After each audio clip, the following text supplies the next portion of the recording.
Hello बच्चों, कैसे हो आप। आशा करता हूं कि आप लोग कुशलता से होंगे और अपने देश के इस गौरवशाली क्षण का आनंद ले रहे होंगे।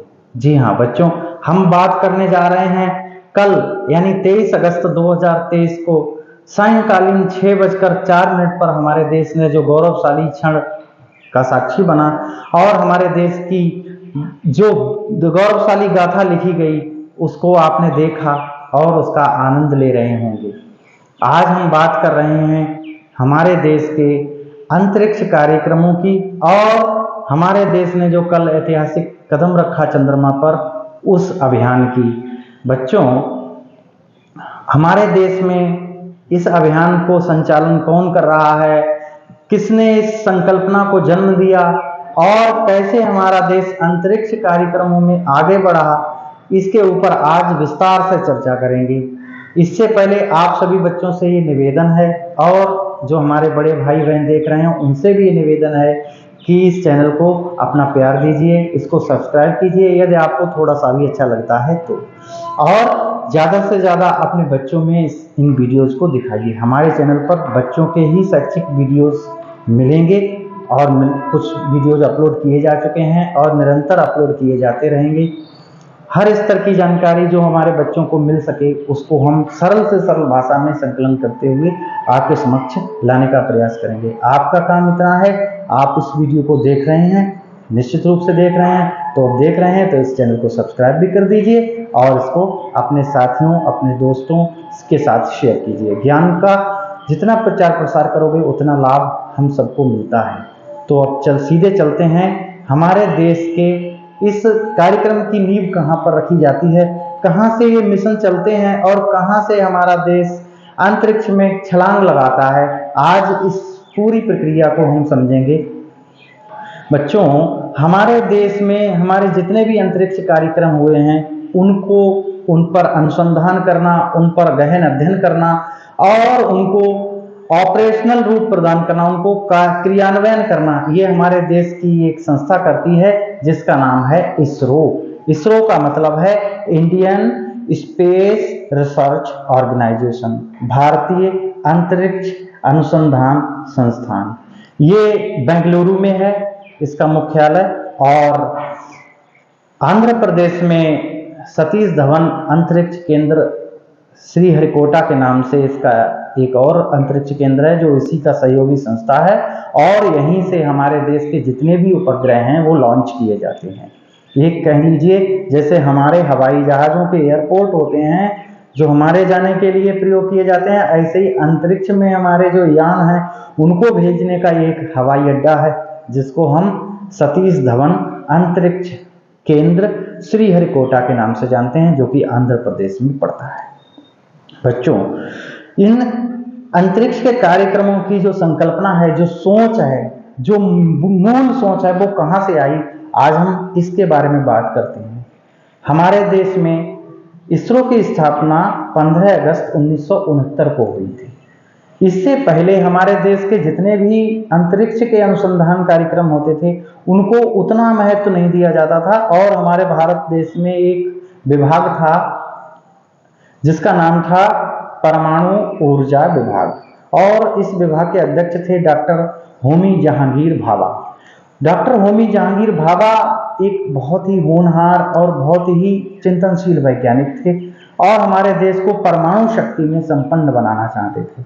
डॉक्टर भाभा के साथ ही डॉक्टर के परम शिष्य और उद्भट विद्वान, किंतु अंतरिक्ष में थोड़ी सी उनके अंदर टीस थी, वो अंतरिक्ष विज्ञान को भी एक्सप्लोर करना चाहते थे, जिनका नाम था डॉक्टर विक्रम साराभाई।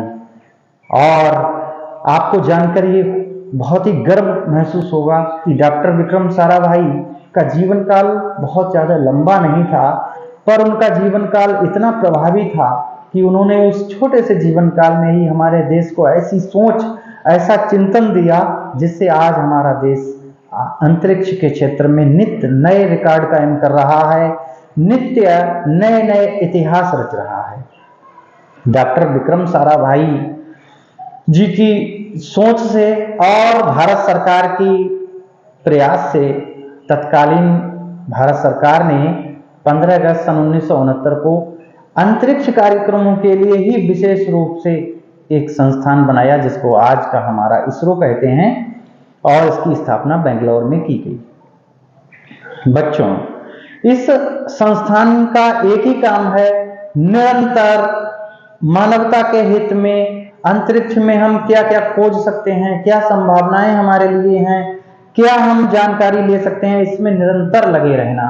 और ये जो आज हमारे देश ने जो ऐतिहासिक क्षण देखा कल 23 अगस्त सन 2023 को, ये एक दिन की मेहनत का नतीजा नहीं है, ये नतीजा है उन महान वैज्ञानिकों की जन्म जन्मांतर की सोच का और सैकड़ों प्रकार की मुसीबतों का सामना करते हुए निरंतर लगे रहने के परिश्रम का। ये चंद्रयान की जो यात्रा, यूं तो हमारे देश ने बहुत सारे यानों को प्रक्षेपित किया है, जिसमें हमारे देश ने सबसे पहले सन 1975 में आर्यभट्ट नाम का सबसे पहला उपग्रह लॉन्च किया था, जिसको रूस की सहायता से रूस के लॉन्चिंग पैड से पृथ्वी की कक्षा में स्थापित किया गया। हालांकि यह उपग्रह 5 दिन ही कार्यशील रहा, पर एक नए आजाद हुए देश को, जिसके पास संसाधनों की बहुत कमी थी, उसके लिए एक बहुत बड़ी बात थी। और इससे हमारे देश के वैज्ञानिकों को एक चिंतन मिला, एक काम करने का हौसला मिला कि यदि हम इतना कर सकते हैं तो हम आगे और भी बहुत कुछ कर सकते हैं। और हुआ भी यही।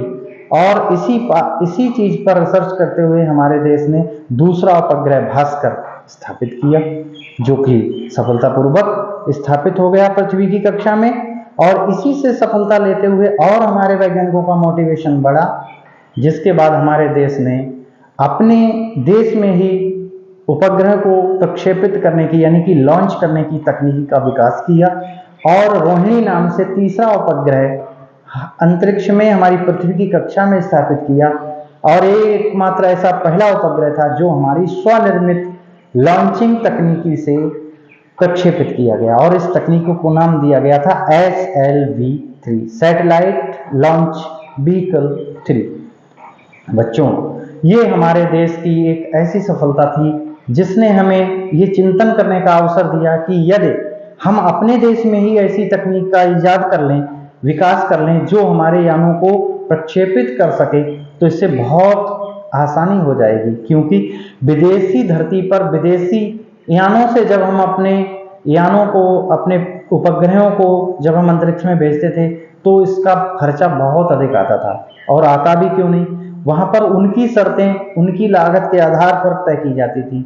और जब हमारे देश ने अपनी SLV-3 लॉन्चिंग व्हीकल बना लिया, तब उन्हें एहसास हुआ कि हम बहुत ही आसानी से कम बजट में भी अपने आप को अंतरिक्ष में स्थापित कर सकते हैं। और इसी के क्रम में हमारे देश के प्रखर वैज्ञानिकों ने रिसर्च की और PSLV और GSLV नाम के अपने स्वनिर्मित लॉन्चिंग पैड बनाए। और आज भी हमारे देश के जो स्थापित किए जाते हैं उपग्रह, वो इन्हीं व्हीकल की सहायता से अंतरिक्ष में भेजे जाते हैं। अब बात करते हैं चंद्रयान की, जिस सफलता के लिए हम आज उत्साहित हो रहे हैं। इस सफलता की जो पहली कड़ी है, पहली नींव है, उसका प्रारंभ किया गया था 22 अक्टूबर सन 2008 को। 22 अक्टूबर सन 2008 को हमारे देश ने चंद्रयान प्रथम नाम से सबसे पहला चंद्रयान पृथ्वी की कक्षा से बाहर भेजा, और वह यान सफलतापूर्वक चंद्रमा की कक्षा में स्थापित हो गया। कक्षा से मतलब यहाँ पर आपकी ये कक्षा नहीं है, जैसे आप यहाँ इस कक्षा में आकर बैठ के पढ़ते हैं, ऐसे ही हमारे ग्रह उपग्रह भी अपने एक निर्धारित पथ पर रहते हैं, और उस क्षेत्र को, उस पथ को, उस ग्रह या उपग्रह की कक्षा कहा जाता है।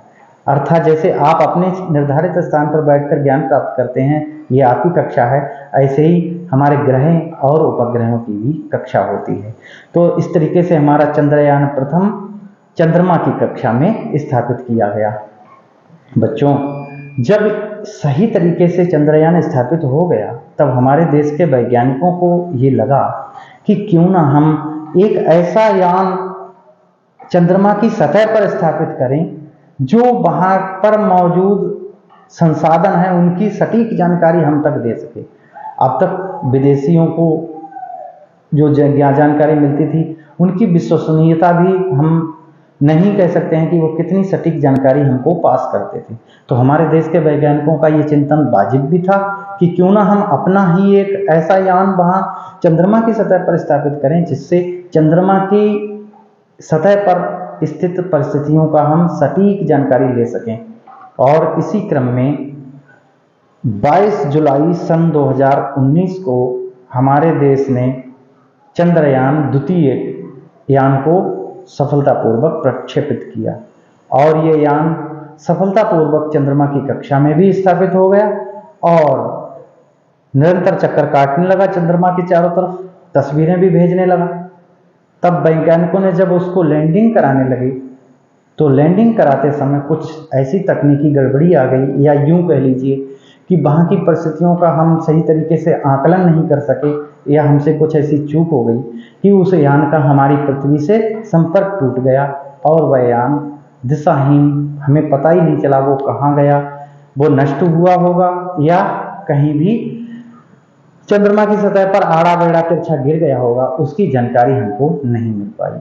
और इस घटना से हमारे देश के तत्कालीन इसरो के अध्यक्ष, जिनका नाम डॉक्टर के सिवान है, वो इतने दुखी हो गए कि वो माननीय प्रधानमंत्री मोदी जी, जो कि उस समय अंतरिक्ष अनुसंधान का जो केंद्र है इसरो, वहीं पर बैठे हुए थे और वहाँ पर वह माननीय प्रधानमंत्री मोदी जी के गले लगकर बहुत रोने लगे और हमारे देश के प्रधानमंत्री जी ने उन्हें ये ढाढ़स बधाया और उत्साह भी दिया कि आप हारिए मत, निराश मत होइए, इन असफलताओं पर चिंतन कीजिए, हम आपके साथ हैं और आप और नई ऊर्जा के साथ इस मिशन को अंजाम दीजिए, एक दिन हम अवश्य कामयाब होंगे।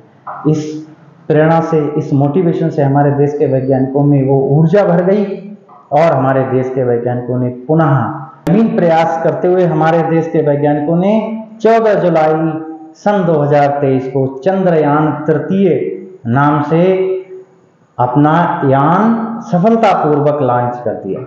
और इस बार पिछली बार की असफलता से मिली हुई सबक, उससे मिली हुई सीख और हमारे देश के जो शीर्ष नेतृत्व है उससे मिला हुआ मोटिवेशन और हमारे देश की जो 140 करोड़ जनता है उसका मिला हुआ प्यार, उसकी मिली हुई दुआएं काम कर गई और हमारे देश ने कल यानी 23 अगस्त सन 2023 को वह दिन भी देख लिया जब हम सफलतापूर्वक चंद्रमा के दक्षिणी ध्रुव पर लैंड करने वाले दुनिया के इकलौते देश बन गए। सबसे पहले हमने लैंड कर लिया। हालांकि इस मिशन में भी हमसे पहले रूस ने इसी मिशन में अपना चंद्रयान, जिसका नाम लूना था, उसको भेजा, पर दुर्भाग्यवश रूस सफल नहीं हो सका, उसका यान क्रैश हो गया और हमारे देश ने सफलतापूर्वक वह काम कर दिखाया जो दुनिया का कोई भी देश नहीं कर सका।